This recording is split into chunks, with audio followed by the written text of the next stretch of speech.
Bonjour à tous. Avant de sortir en vacances, des camarades à vous m'ont demandé de traiter l'exercice numéro 1 de la série TD numéro 1. Donc je vais le dérouler dans cette vidéo. Après avoir préparé un gâteau pour ses 4 enfants, la maman laisse le gâteau refroidir sur la table de la cuisine, puis s'en va faire une course. À son retour, elle s'aperçoit que le quart du gâteau a été mangé. Puisque personne d'autre que les 4 enfants n'était à la maison ce jour-là, la maman demande à chacun de ses enfants qui a mangé le gâteau. Les 4 suspects disent ceci. On a 4 enfants, Shaban, Saliha, Katia et Jamel. Chacun des enfants fait une déclaration. Shaban dit « Katia a mangé le quart du gâteau ». Saliha dit « Je n'ai pas mangé le quart du gâteau ». Katia dit « Jamel a mangé le quart du gâteau ». Jamel dit « Katia a menti lorsqu'elle a dit que j'ai mangé le quart du gâteau ». Si seulement une de ces 4 propositions est vraie, et seulement un des 4 enfants est coupable, qui des 4 a effectivement mangé le quart du gâteau? Analysons maintenant l'énoncé de l'exercice. On a 4 enfants suspects, chacun fait une déclaration, et dans l'énoncé, on nous dit il y a un seul coupable parmi les 4 et il y a une seule déclaration parmi les 4 qui est vraie. Donc, la première des choses à faire, c'est de formaliser la déclaration des enfants. Pour cela, on devrait proposer des propositions, du calcul propositionnel. Par exemple, on va proposer C pour dire Shaban a mangé le gâteau. S, Saliha a mangé le gâteau. Katia a mangé le gâteau. D, Jamel a mangé le gâteau. Et la négation de C, S, K et D serait donc Shaban n'a pas mangé le gâteau, Saliha n'a pas mangé le gâteau, et ainsi de suite. Donc, je vais écrire ça. Voilà, j'ai déclaré 4 variables propositionnelles, K, S, D, C. Chaque proposition dénote, donc K pour Katia a mangé le quart du gâteau, S, Saliha a mangé le quart du gâteau, et ainsi de suite pour Jamel et pour Shaban. Maintenant, on va formaliser les déclarations. La première, Shaban, dit Katia a mangé le quart du gâteau. Donc, Shaban, c'est directement un K. On va écrire. Pour Shaban, il dit Katia a mangé le quart du gâteau, donc c'est K. Pour Saliha, elle dit je n'ai pas mangé le gâteau, donc c'est un non S. On écrit non S. Pour Katia, elle dit Jamel a mangé le quart du gâteau, donc c'est un D.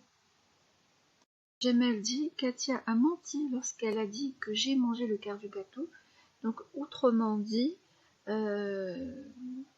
c'est comme s'il avait dit je n'ai pas mangé le quart du gâteau. Donc Jamel, sa déclaration, pour formaliser sa déclaration, on va dire c'est non D. Voilà.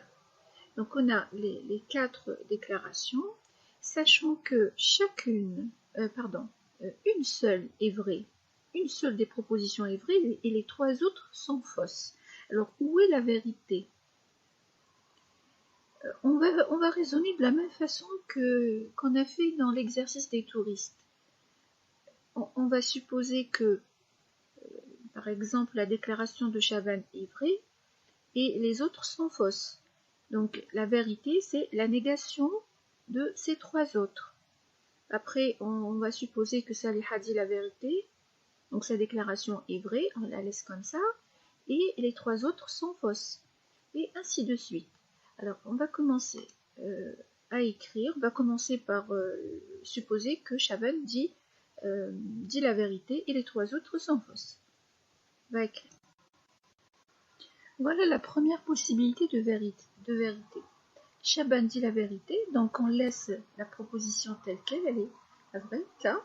Les autres, elles sont supposées être fausses, donc on va leur mettre une négation. On va obtenir un S pour Saliha, non D pour Katia et D pour Jamal. Maintenant, on va supposer que Saliha dit la vérité.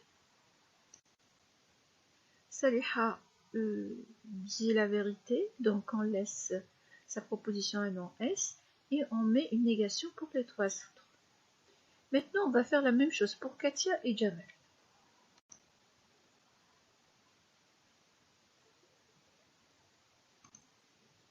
Voilà, on a supposé que Katia dit la vérité, donc on a laissé sa proposition comme ça, c'est D, et les autres, on les a mis à négation. Après, pour Jamal, on a considéré Jamal dit la vérité, on laisse non D, et les autres, on leur apporte une négation. Voilà.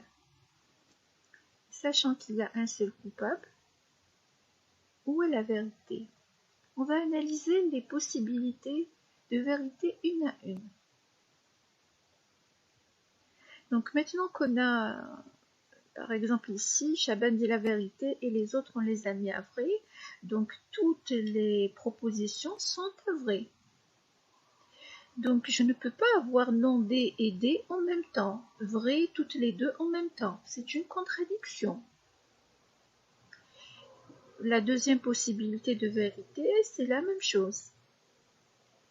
On a supposé que c'est Saliha qui dit la vérité, et puis on a mis les autres propositions fausses à la forme, à la négation, on a rajouté une négation, et on a abouti à un non D et D.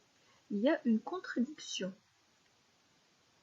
Donc le troisième cas de possibilité, on a obtenu, alors, Chaban n'a pas mangé le gâteau, Katia n'a pas mangé le gâteau, Saliha a mangé le gâteau et on a trouvé Jamal a mangé le gâteau. Bon, les deux, c'est Jamal.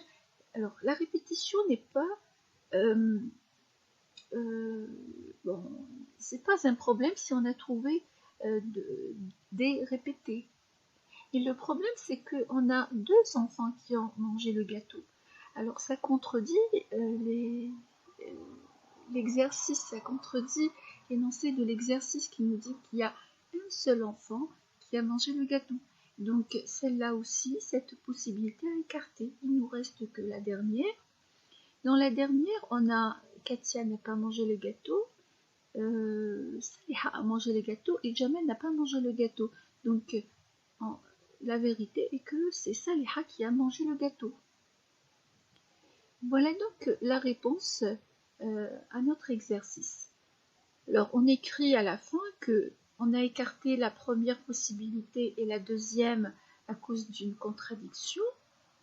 La troisième, on l'a écartée parce qu'on a trouvé deux suspects qui ont mangé le gâteau et ça contredit les données de l'exercice. La dernière possibilité, c'est la bonne. Voilà donc cet exercice, un exercice de raisonnement.